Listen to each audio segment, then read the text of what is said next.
Assalamualaikum warahmatullahi wabarakatuh. Waalaikumsalam warahmatullahi wabarakatuh. Selamat sore pemirsa pada Suat TV. Kembali kita mengulas tentang plus minus Prabowo dilantik, Gibran didiskualifikasi. Ini menindaklanjuti pernyataan Prof. Mahfud dan Indrayana bahwa mengatakan bahwa bisa saja MK memberikan sebuah putusan yang win-win solution dengan tetap melantik Prabowo kemudian mendiskualifikasi Gibran. Sekarang saya sudah berhadapan dengan narasumber yang tak asing lagi di dunia digital, yaitu Profesor Henry Subiakto, Guru Besar UNER. Apa kabarnya, Prof? Kabar baik. Assalamualaikum warahmatullahi wabarakatuh, Pak Yusuf dan Kiai Muklas Syakun. Salam. Ya, baik. Prof Henry selain guru besar di komunikasi, juga beliau juga mendalami tentang hukum, gitu ya. Jadi pantas untuk berbicara tentang masalah polemik ini. Dan juga dengan Dr. Jaya Simatupang, beliau adalah relawan 08 dari Prabowo Gibran. Baik, Prof, bagaimana menurut Anda ini plus minusnya Prabowo dilantik kemudian Gibran didiskualifikasi? Pertama, Bung Jess Simatupang, beliau adalah relawan dari 08 dan juga pengacara kondang, pengacara nasional. Saya tampilkan dulu, ini hasil polling, ya, hasil polling pada Suat TV beberapa jam yang lalu. Pollingnya adalah Denny Indrayana dan Prof. Mahfud memunculkan wacana salah satu opsi keputusan MK bisa saja melantik Prabowo melantik Prabowo, Gibran didiskualifikasi. Bagaimana menurut Anda? Ini ada 1.400 suara yang ikutan polling. Kemudian setuju 52%, kemudian tidak setuju 41%, ragu 4%, tidak tahu 3%. Artinya di masyarakat netizen di Pada Suka TV itu 52% itu setuju bahwa opsi ini adalah opsi yang cukup rasional dan diminati ya oleh netizen Pada Suka TV. Baik, Bung Jess, bagaimana Anda melihat wacana ini? Apakah ini hal yang sangat realistis atau hal yang sangat muskil ini, Bang, dari sisi hukum? Atau mungkin dari plus minusnya? Silakan. Baik, terima kasih terutama kepada saudara-saudara saya yang menunaikan bulan suci Ramadan. Saya berharap di bulan suci Ramadan ini Pak Prof. Subianto, Pak Mafrus, dan Bang Yusuf dan seluruh masyarakat Indonesia menunaikan ibadah dengan khusyuk ya, supaya hal-hal memang kebajikan yang kita butuhkan ini bisa tergapai. Fenomena pemilu 2024 ini memang sangat penuh dengan retorika hemat saya. Tetapi retorika yang ditimbulkan setelah pertandingan selesai. Saya berharap kita dengan tenang, dalam unsur penegakan itu tidak ada pemikiran atau perlakuan yang berisi muatan senang dan tidak senang. Ya, dalam penegakan hukum harus jelas. Kalau salah ya salah, kalau benar harus dipertahankan. Saya sangat mensayangkan para senior-senior penegakan hukum yang ada di ketiga kubu ini. Tapi secara khusus kepada para senior saya di kubu 1 dan di kubu 3. Kenapa saya sayangkan? Hakikatnya mereka itu semua adalah aktivis hukum. Ya, aktivis hukum yang sangat berlian, baik di 01 maupun di 03. Ya, ini yang membuat kita sebagian yang harus menyatakan sesuatu itu jangan karena memang ada pertandingan yang diduga, ada pendaftaran yang diduga, ya, secara administrasi kurang komprehensif sehingga hasil pertandingan tersebut menjadi dianggap tidak berbobot, bahkan salah, bahkan harus seperti wacana sekarang harus diskualifikasi. Ya, ini sangat merugikan secara penegakan hukum dan era demokrasi perpolitikan kita. Politik itu saya kira, hemat saya, yang diperlukan saat ini adalah beretika moral. Saya berharap semua penegakan hukum jangan sempat menguraikan untuk mengejar penegakan hukum, tapi melakukan pembenaran dalam kesalahan. Sudah tahu salah, kita paksakan untuk benar. Ini hemat saya tidak bijak.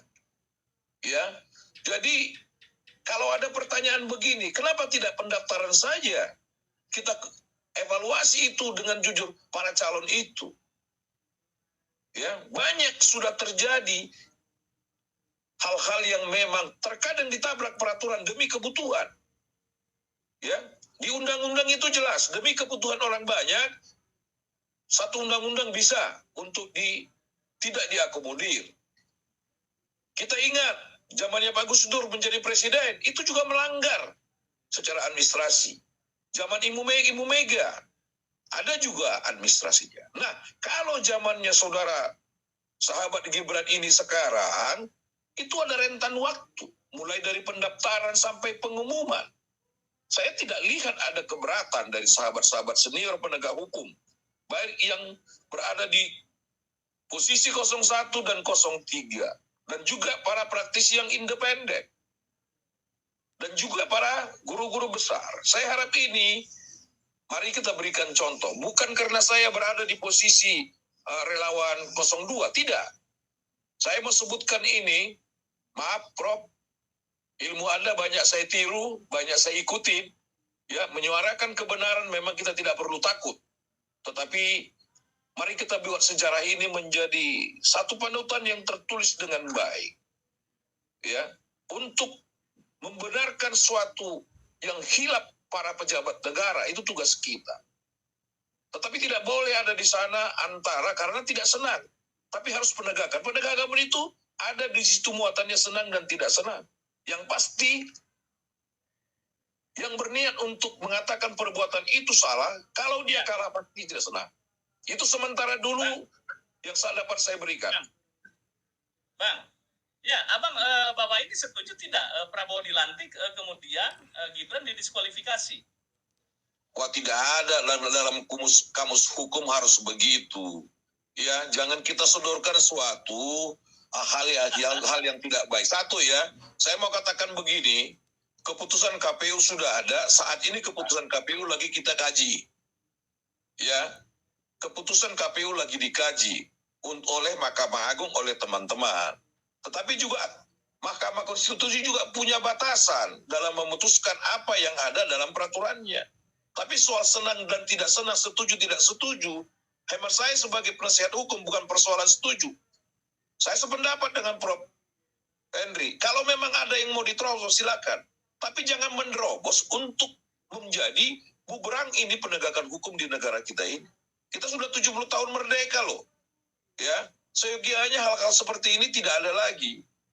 Ya, kalau pertandingan itu ada, dan mulai dari verifikasi sampai akan pertandingan, seharusnya kita halau, ini tidak boleh ikut bertanding, atau saya all out, tidak ikut bertanding, itu lebih fatal.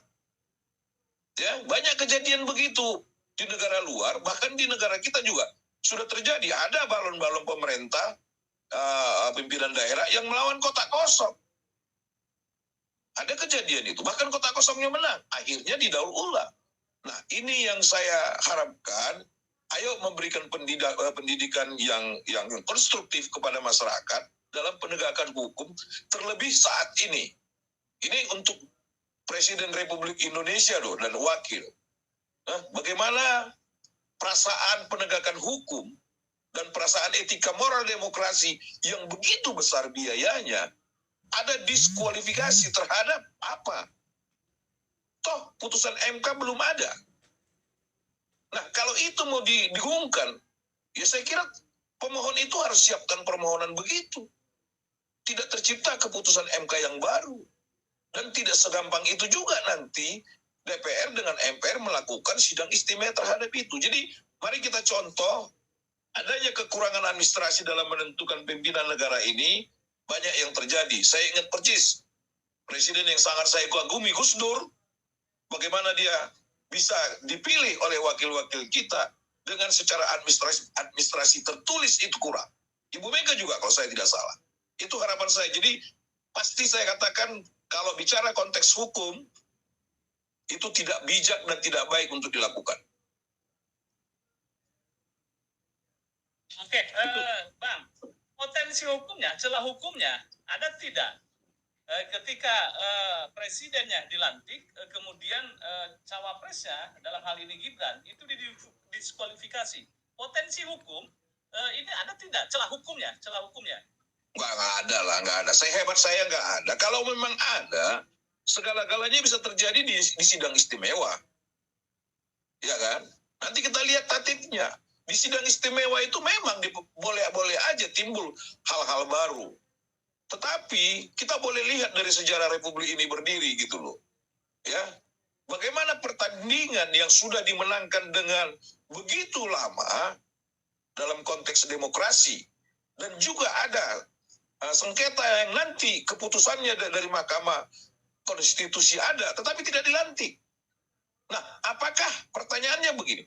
Apakah mungkin MK memutuskan itu untuk dilakukan oleh anggota DPR CQ, anggota DPR? Hemat saya tidak mungkin.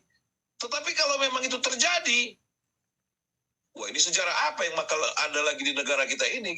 Jadi tontonan lelucon. Jadi hemat saya itu tidak layak untuk dilakukan.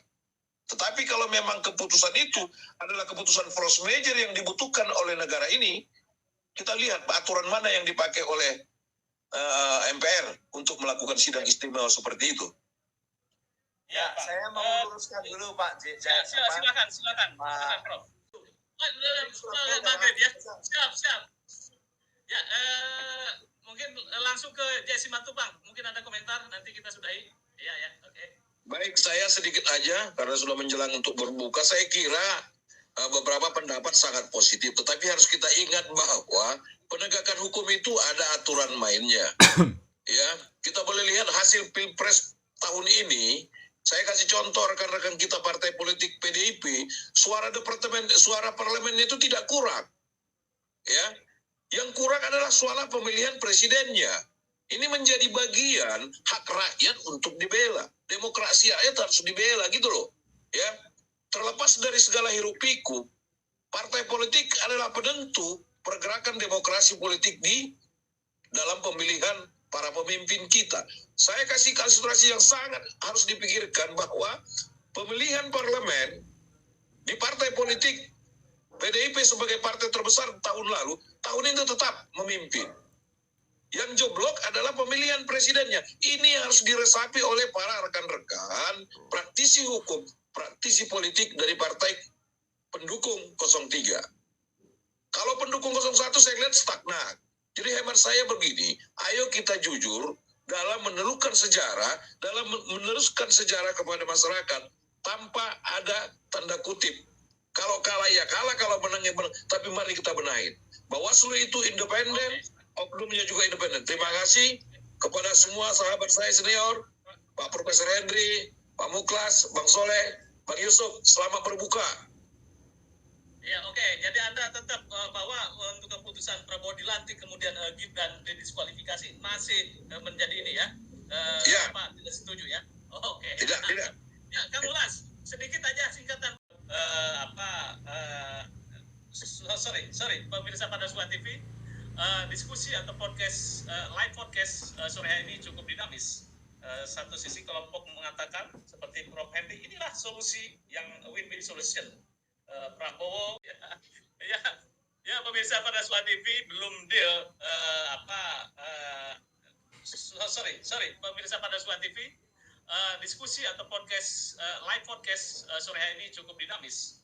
Satu sisi kelompok mengatakan seperti Prof Henry, inilah solusi yang win-win solution. Prabowo dilantik kemudian Gibran didiskualifikasi sebagai cawapres. Nanti cawapres mekanismenya di MPR. Sisi lain, Jesse Matupang, kemudian Dr. Soleh, ini hal yang tidak mungkin. Dan kemungkinan besar bahwa petitum dari 01 dan 03 akan ditolak. Ya, kita tunggu bagaimana dinamika di MK. Tetapi sebagai rakyat sipil, kita terus mengawal bagaimana demokrasi ditumbuh tanpa mencederai hukum. Sebaliknya, hukum tanpa mencederai tentang etika. Etika penting, bukan sebuah tatanan doang, atau etika menjadi sebuah etalase di dalam perpolitikan Indonesia, tetapi etika menjadi sebuah barometer, menjadi fondasi kita berpolitik di tanah air ini. Terima kasih. Jangan lupa like, share, subscribe pada Suara TV. Terima kasih juga kepada netizen. Selamat berbuka puasa. Wassalamualaikum warahmatullahi wabarakatuh. Assalamualaikum warahmatullahi wabarakatuh.